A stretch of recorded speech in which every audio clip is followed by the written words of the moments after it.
ஐயா வணக்கம். வணக்கம். இப்போ வந்து மக்களுக்கு நீங்கள் ஒரு விஷயத்தை கொஞ்சம் தெளிவுபடுத்துங்க. நிறைய மக்கள் வந்து தங்களுடைய பிரச்சனைகள் இப்போ இருக்கிற தாக்கத்தை வந்து தணிக்கிறதுக்காக யாராவது ஒருத்தர் சொல்கிறாங்கன்னா அவங்களெல்லாம் நம்பி சில மாதிரிகள் நம்பி போகிறாங்க. மிகப்பெரிய ஏமாற்றங்களை அடைகிறாங்க. ஆனால் அவங்க ஃபர்ஸ்ட்ல வந்து ரொம்ப நம்ப வைக்கிறாங்க அவங்க அந்த மாந்திரிகள். எந்த மாதிரிலாம் மக்களை வந்து இந்த போலி மாந்திரிகர்கள் ஏமாற்ற முடியும் அப்படிங்கிறத ஒரு மக்களுக்கு ஒரு விளக்கம் கொடுங்க ஐயா. மாந்திரியத்தில் எந்தெந்த முறையில் ஏமாற்ற முடியும்னா, வீடியோவில் வந்து பேசுறது ஒரு மாதிரி, வீடியோவில் ரொம்ப அப்படி பொருந்துற மாதிரி பேசுறது, பேச்சு திறமை அது ஒன்று. இது சாலவித்தன்னு சொல்லுவாங்க, கை சாலவித்தன்னு சொல்லுவாங்க. அந்த மாதிரி வந்து இது பேச்சு திறமை வித்த. அது ஒரு விஷயம். நல்லா பேசுறது. போனை எடுத்துட்டா கண்ணே பொண்ணு அருமையா முடிச்சிடலாம்டா. 2 நாள் ஆகும், 3 நாள் ஆகும், ஒரே நாள் ஆகும். அதாவது வசீகரமான பேச்சு. ஆமா, அது வசீகரமா பேச்சு திறமை அவங்களுக்கு. சரிங்க. ஒண்ணு. அடுத்தது பாத்தீங்கன்னா நல்லா கொண்டை நல்லா பெருசா வச்சு ஆள் உயரம் வச்சிருப்பாங்க. உள்ள வயிட்டு கொண்டை இருக்கும், தாடி உள்ள அங்க இருக்கும், மணி நிறைய கழுத்தில் போட்டிருப்பாங்க. அதாவது தோற்றத்தின் மூலமா ஏமாத்துறது. ஆமா, அது வந்து போலி தோற்றமா பண்ணி அவங்க கிட்ட உள்ள சரக்கு இல்லை. உள்ள சரக்கு இருந்தா தான் அது வேலை செய்யும். ஆனா சரக்கு இல்லாமையே சாமியாரா ஆகலாம். எப்படி ஆக முடியும்? மண்டையில முடி போய் வாங்கிட்டு வரணும். சேலத்துல போய் இந்த ஆட்டத்துக்கு கொடுக்குறாங்களா அந்த முடி வாங்கிட்டு வரணும். சடா முடி வாங்கிட்டு வந்து தலைக்கு முதல்ல கட்டணும். தாடி ஒன்று வாங்கிட்டு வந்து கட்டணும். இங்க வர மாதிரி உத்திராட்சி ஒரு 10 கிலோ எங்கேயாவது வாங்கிட்டு வந்து கோர்த்துக்கணும். போட்டு 2 கிலோ நீர் வாங்கிட்டு வந்து நெத்தியில் நல்லா வச்சு பட்டையை அப்படி நல்லா பெரிய நீரை வச்சு சிவனே பிறந்து வந்த மாதிரி தோற்றத்தை காட்டினா, தோற்றத்தின் அப்போ காட்டும்போது அவங்க மக்கள் பார்க்குறாங்க. அப்படி கவனிச்சு பார்க்கும்போதே இவங்கப்பா சரியான சாமியார், மிகப்பெரிய சாமியாரா இருப்பாரு. இவர்கிட்ட பேச முடியாது. அவர்கிட்ட பேசுறதுக்கு டோக்கனு. அப்போ பேசும்போதே ஒரு 500 ரூபா டோக்கன் வந்து இங்கே பார்க்கும்போது 1000 ரூபா டோக்கணும். அதாவது அவங்களை செயற்கையா உருவாக்கிக்கிறாங்க. அவங்களே செயற்கையா உருவாக்குறது. அது வந்து அது ஒரு முறையில் அதாவது தோற்றத்தின் மூலமா ஏமாத்துறாங்க. ஆமா. ஒண்ணு. ரெண்டாவது பாயிண்ட் இது. ரெண்டாவது வந்து வேலையே தெரியாத மந்திரம், மூலிகையே தெரியாத மந்திரம். எப்படி மந்திரம் அப்படின்னா, வெறும் தாயத்து கடையில் போய் ஒரு தாயத்து 10 ரூபாய்க்கு வாங்கிக்கோ. ஏதோ ஒரு தூளை அடுப்புல சாம்பல், இந்த நாயுரி குச்சி, ஏதோ ஒரு குச்சி வடிச்சு அதில் உள்ள போட்டு தகுடு போட வேண்டாம், ஒண்ணுமே போட வேண்டாம். சும்மா குத்தி விட்டு அப்படியே மூடி போட்டு அப்படி கல்புரத்தில் காட்டி சுமசுன்னு மந்திரம் சொல்ற மாதிரி எது வாய்க்கு அந்த வார்த்தையை வாய்க்குள்ளேயே சொல்லி கல்புரத்தை காட்டி எடுத்து கொடுத்துறது ஒண்ணு. இல்லைன்னா அது மாதிரி செஞ்சு வீடியோ எடுத்து ஒன்று அனுப்பி விட்டு, பாருங்க நான் பக்கா புகழ்ச்சி பண்றேன், உனக்கு ஒரு 20 ரூபா போடுங்க, 10 ரூபா போடுங்க, நான் எங்க இருக்கேன்னு உனக்கு தெரியாது, நீ எங்க இருக்கன்னு எனக்கு தெரியாது, ஆனா பணம் மட்டும் வந்துடும். நான் அனுப்புற யந்திரம் உனக்கு வந்துடும். அவ்வளவுதான். சரிங்க. வேற ஏதாவது நீ சொன்னீங்களா ஜால வித்தைன்னு சொல்லி, அந்த மாதிரி எந்த மாதிரி எல்லாம் ஜனங்களை வந்து கண் முன்னாடி சில வித்தைகளை காட்டி பண்றாங்க இல்லைங்களா? அது எந்த மாதிரிங்க? இப்போ கோழி முட்டையை எடுத்தா ஒரு முட்டை சாதாரணமா உடைக்கலாம்.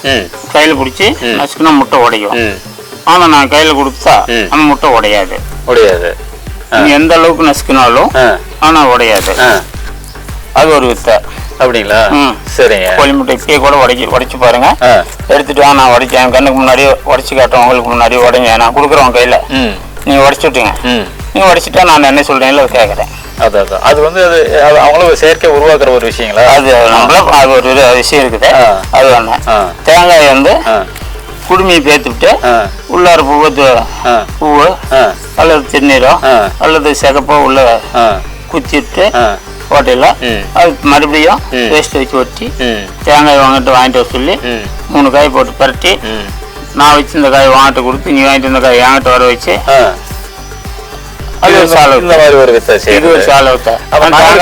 எலுமிச்சங்காய் வந்து ஒரு கத்தியில வந்து சொல்றேன். தேங்காய் பூ உடச்சிட்டு வைப்பான்னு சொல்லுவோம். உடச்சு பாத்தீங்கன்னா உள்ள சிகப்பு இருக்கும். அப்ப பாரு நேரம் எப்படி இருக்குன்னு பாத்தியா, ரத்த காயம் இருக்கணும், வண்டியில விழுந்துருக்கணும், உங்க குடும்பத்துல பிரச்சனை ஆகும் அப்படின்னு சொன்னா இந்த மாதிரி சொல்லி அவங்களை பயன்படுத்தும் போது ஏதோ ஒன்று செய்யலாங்கிற மாதிரி எண்ணங்கள் வந்து முடிவு வந்துடுறாங்க. அது ஒரு ஏமாற்றம். சரிங்க. அடுத்தது எலுமிச்சம்பழத்துக்கு முன்னாடியே ஒரு கெமிக்கல் இருக்குது.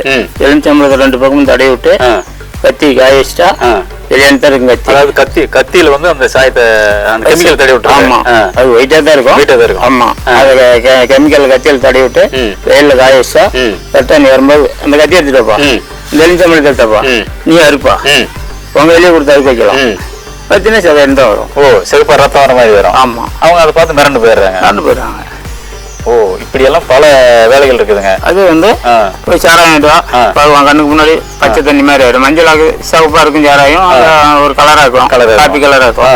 அதை நீ வாங்கிட்டு வந்தீங்கன்னா உடனே ஒயிட் ஆக்கிடலாம். ஓ, ஏதோ கெமிக்கலை கலந்து இந்த மாதிரி அவங்களே தெரியாம கலந்து பண்றது. டம்ளால் தடவி அதாவது அந்த லிங்கம் எடுக்கிறது, விபூதி கொண்டு வருது, இந்த மாதிரி சில மேஜிக் வித்தைகள். மேஜிக் அது கண்கட்டு வித்தைகள். அது வித்தல்ல, கண் கட்டுறது இல்ல, காதியம் கட்டுறது இல்ல, அது மேஜிக். அது சும்மா ட்ரிக்ஸ். அது அவ்வளவுதான். கையில மாத்துறது, சீட்டை மாத்துறாங்களா, மாத்துறது ட்ரிக்ஸ் தான் அது. ஆமா. ஓ, இந்த மாதிரி சொல்லி மக்களை ஏமாற்றுறது ஒரு ஏமாற்றமான. நீங்க சொன்னது அது வந்து எப்படின்னு கேட்டா, ஜனங்க அதை வந்து அப்படி பண்ணனாதான் ஜனங்க நம்புறாங்க. அதான் உண்மை சொன்னா நம்புறது இல்ல. உண்மை சொன்னா நம்புறது இல்ல. அது நாள் ஆனாலும் பரவாயில்ல, நாள் ஆனாலும் நாள் கடந்து போனாலும் பரவாயில்ல, நம்ம இதுக்காக சம்பாதிக்கிறதுக்காக நம்ம இதுல இறங்கல. இது ஆலயத்துக்காக ஒரு சேவைக்காக இறங்கணும். இது வந்து நம்ம நயமா நம்மளோட நெஞ்சுக்கு நேர்மையாகவும் இறைவனுக்கு சாட்சியாகவும் நேர்மையா போயிட்டே இருக்கலாம். சரி, ரொம்ப ரொம்ப நல்ல விஷயம். ஏன்னா மக்களுக்கு வந்து சில இந்த மாதிரி விஷயங்கள் தெளிவுபடுத்திருக்கிறீங்க. மறுபடியும் அடுத்த வீடியோல இன்னும் எந்த மாதிரி எல்லாம் ஏமாத்துறாங்கிறது கொஞ்சம் மக்களுக்கு சொல்லிடுங்கய்யா. கண்டிப்பா இது மாதிரி நிறைய விஷயம் இருக்குது, பலாயிரம் விஷயம் இருக்குது. ஏமாத்துறதுக்கு பலாயிரம் விஷயம். ஏமாத்துறோம் ஒருத்தன் தான், ஆனா ஏமாறுறோம் லட்சக்கணக்கான பேர் ஏமாத்துறோம். கண்டிப்பா பெரிய பெரிய ஆளுங்களாம் இந்த மாதிரி விஷயத்த காட்டும் போது ஆட்டை அறுத்து புடிச்சிட்டு போலாம், தலைக்காய் அறுத்து போட்டுருவோம் நீங்க, ஆனா போகலத்தை புடிச்சிட்டு போலாம் உயிரோட ஆட்டை. அந்த மாதிரி விஷயங்கள்லாம் பண்றதுக்கு ஆள் இருக்கிறாங்க. அது எல்லாமே வந்து சாலவத்தை. ஆனா அந்த மாதிரி விஷயத்த பண்ணனாதான் மக்கள் வந்து நம்புறாங்க, அவங்களை ஏத்துக்கிறாங்க. கோழி பிடிச்சிட்டு வந்தீங்கன்னா கோழி கொண்டுடுறோம், எப்படி சாகுன்னு தெரியாது. அதான் சில தலைமையில வைக்கிறாங்க, கோழி செத்து போயிருது, அவ்வளவுதான்.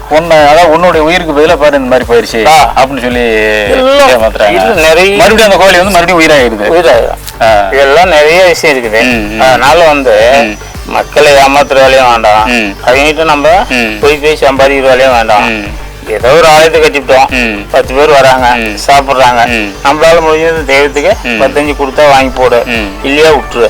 ஒருத்தனை ஏமாத்தி நம்ம எதுவும் பண்றாங்க. சரிங்க, ரொம்ப நன்றிங்க, நல்ல விஷயம்.